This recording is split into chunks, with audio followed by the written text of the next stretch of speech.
Bonjour. Dans cette capsule, nous allons voir comment résoudre un exercice sur la réfraction de la lumière. La première question consiste en général à faire un schéma de la situation décrite et à le légender. Il faut donc lire très attentivement l'énoncé. On considère la réfraction d'un rayon lumineux à la surface RO. Nous pouvons donc modéliser notre surface de séparation en indiquant que le premier milieu est l'air et que le second milieu est l'eau. Reprenons la lecture. L'angle d'incidence est de 30 degrés. Pour représenter l'angle d'incidence, il faut commencer par dessiner la normale au point d'incidence, qui va donc former un angle de 30 degrés avec le rayon incident. On prend son rapporteur et on mesure un angle de 30 degrés entre la normale et le rayon incident. Terminons la lecture. L'indice optique de l'eau est pris égal à 1,33 pour la radiation considérée. Autrement dit, N2 est égal à 1,33. L'indice optique de l'air, vous devez le connaître, mais je vous le rappellerai, N1 est égal à 1,0. Une question fréquente, même si elle n'était pas posée dans cet exercice, consiste à représenter le rayon réfléchi après avoir déterminé la valeur de l'angle de réflexion. Il faut donc pour cela rappeler que d'après la loi de Snell-Descartes pour la réflexion, I1 est égal à I', les deux angles d'incidence et de réflexion sont égaux. Il ne vous reste plus qu'à mesurer un angle réfléchi de 30 degrés pour représenter votre rayon réfléchi. Question suivante. Calculez la valeur de l'angle réfracté et justifiez.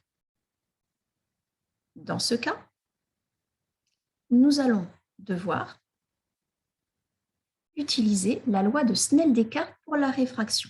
Autrement dit, N1 fois sinus I1 égale N2 fois sinus I2.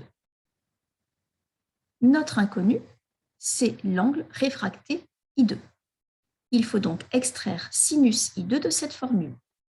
Pour cela, puisqu'il y a 1 multiplié par N2, il va falloir diviser par N2 des deux côtés. Autrement dit, sinus I2 est égal à N1 fois sinus I1 qui ne change pas de côté, divisé par N2. Passons au calcul. Lors du calcul, attention, rappelez-vous qu'il s'agit bien du sinus de I1, autrement dit du sinus de 30 degrés. On trouve ainsi 0,3759. Mais attention, nous n'avons pas répondu à la question. Nous avons pour l'instant calculé le sinus de l'angle. Or, nous voulons la valeur de l'angle. Pour obtenir la valeur de l'angle, il va falloir calculer la fonction arc-sinus. Comment faire?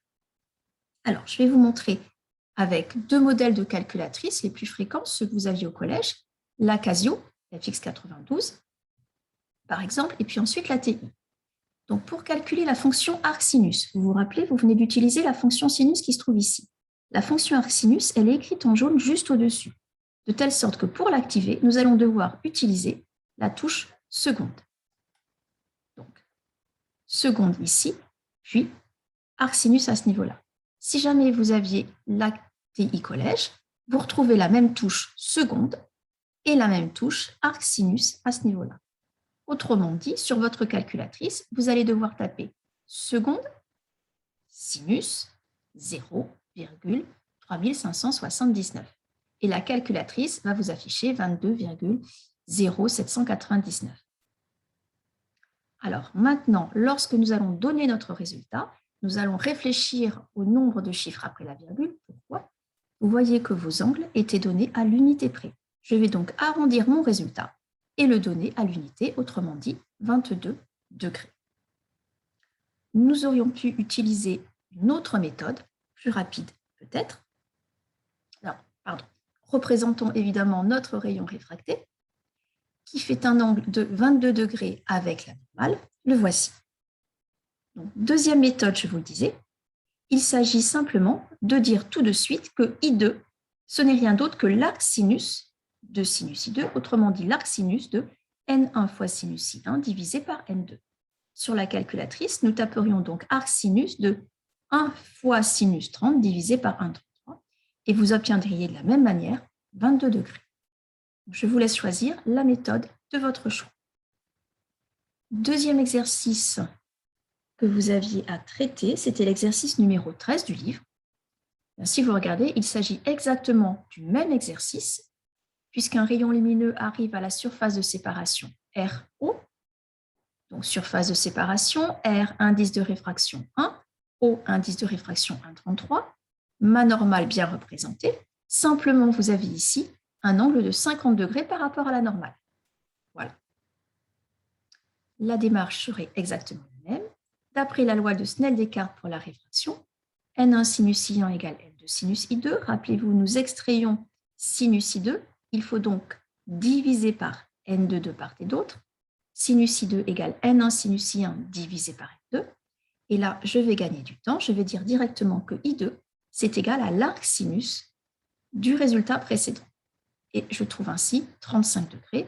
Il ne me reste plus qu'à le représenter. Merci de votre attention.